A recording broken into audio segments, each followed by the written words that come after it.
Hello everyone, welcome to our channel Simplified Computer Science Concepts by Professor Rutuja. Today we will be learning the structure of process in operating system or how the processes are represented in the memory. So let us begin. We have seen in our earlier classes what is a process. Process is nothing but it is an active entity when a program is brought into the main memory for execution by the CPU is called as a process.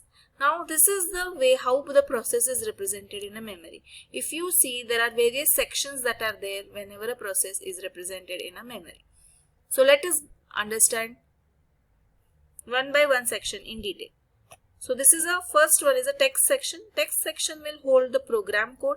Let's say if you are writing a particular program in any high level language such as C, C++, Java.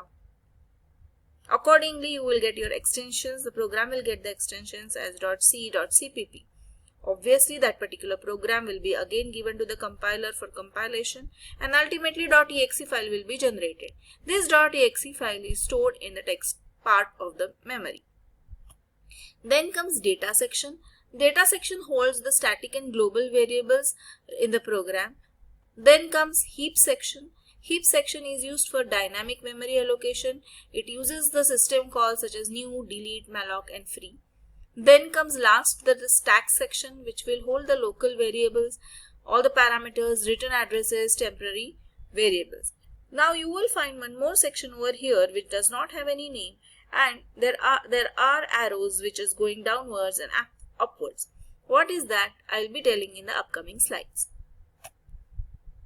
The first section, that is text, we have already discussed. That .exe file generated out of the program and given to the compiler will be stored in the text file. Let us start with the data section. Now this data section holds static and global variables. What are the static variables? So these static variables are the variables which are once declared, it gets destroyed only when the program is completed its execution. And they are declared inside the function. However, it retains the value across multiple calls to that function. That means a particular value, if I say that in this particular program, if I tell you, so see, if this is a static variable, static int variable name underscore name is equal to 10. This 10 value will be retained in the entire program. So that is what static variables are. Then comes the global variables. Global variables are the variables which can be used all over the program. So here if you see, int a is equal to 10 is a global variable, and this particular value of a will be used in the entire program, inside the function and outside the function also. So this particular global and data variables data is stored in the data section of the process. Then comes the heap section. The heap section is related to memory allocation. Which memory allocation? Dynamic memory allocation. There are two types of memory allocation, static and dynamic.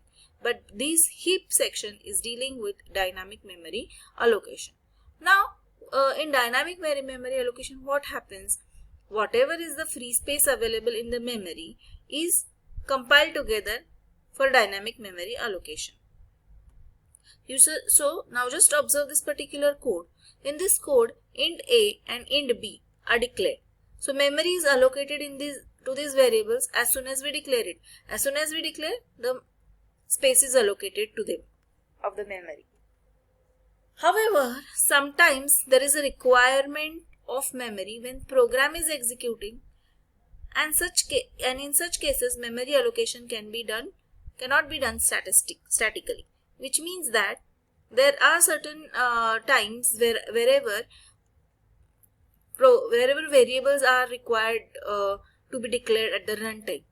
So whenever it is runtime, that means memory allocation cannot be done statically. So in this case, we require a memory allocation technique wherein we can allocate the memory at runtime, and this is nothing but dynamic memory allocation, and this is done with the help of heap section of process, that is dynamic memory allocation.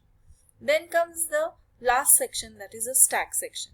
Here you will be storing local variables, parameters and return address, and the recursive call. All the things will be stored in this stack section. Here the stack section can go downwards and heap section can go upwards. So in some programs it can be like this, in some programs heap can go upwards. So there is no specific limit or boundary given to that stack. Why? Because it can be extended downwards, or even the heap can be extended upwards. Why I am saying this, you will be able to understand. So let's say this is a book. We have divided this particular book many times in our real time also. We divide the book and then we use half part of the book to the other subject and next half part of the book to the other subject. Similarly, what we are doing, just try to map this analogy to our memory mapping, wherein this is particular book. One side is stack and the other side is heap. In the real time, let's say this particular part is one subject and this particular part is other subject. We start writing from backwards, here in frontwards. Now what happens in fixed partition? If I am doing the fixed partition, that means what? This is a particular 100 pages book, out of which I am doing a fixed partition at 50, wherein 0 to 50 will be some other page and 0 to 50 will be some subject and 51 to 100 will be some other subject, wherein I have done a fixed partition. Now what happens is that I have started writing a book from page number 0 and at 25 it gets completed. But now when I am starting to write in the second book, I will start from 51st page, and that particular book requires 70 pages. But how many are allocated? Only 50. What about remaining 20? So this particular fixed partitioning method is not a good method. So we came up with the dynamic memory allocation, dynamic partitioning, wherein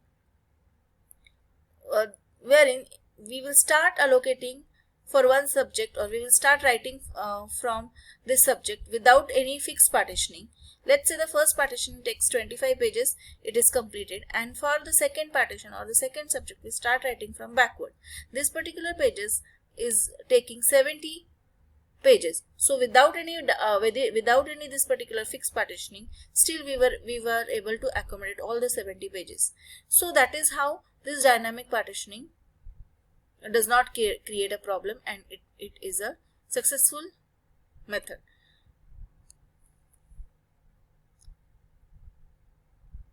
So in this manner what we can do is we can start using this particular section, or as and when it is required we can increase the stack and dynamically we can use it. Similarly, the heap can also be used as and when required. So I hope you have understood this concept. Please do like, share and subscribe to our channel, Simplified Computer Science Concepts. Thank you everyone.